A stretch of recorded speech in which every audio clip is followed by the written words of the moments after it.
ಫೋಟೋನ ಏನು ಬೇಕು ತಗೊಳ್ಳಿ.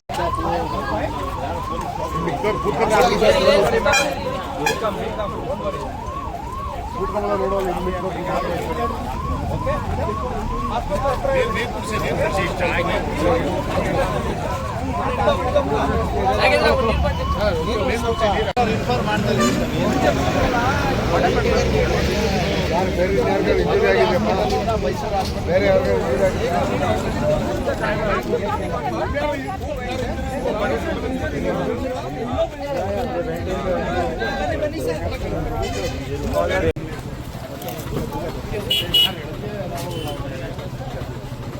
ಕಾರು ಎಳೆ ಕಾಲ ಸರ್ ಕುತ್ಕೊಂಡ್ಬಿಟ್ಟಿದೆ.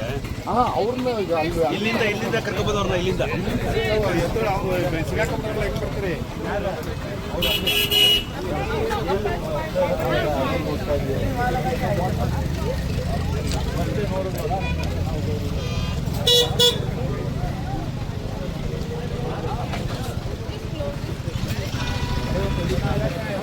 ಸಬ್ಸ್ಕ್ರೈಬ್ ಬಟನ್ ಮೇಲೆ ಕ್ಲಿಕ್ ಮಾಡಿ ಹಾಗೂ ನಮ್ಮ ಹೊಸ ವಿಡಿಯೋಸ್ ಅಪ್ಲೋಡ್ಗೋಸ್ಕರ ಪಕ್ಕದಲ್ಲಿ ಕಾಣುವ ಬೆಲ್ ಬಟನ್ ನಮ್ಮೆಲ್ಲ ವಿಡಿಯೋಗಳನ್ನ ಲೈಕ್ ಮಾಡಿ, ಶೇರ್ ಮಾಡಿ ಹಾಗೂ ಕಮೆಂಟ್ ಮಾಡಿ.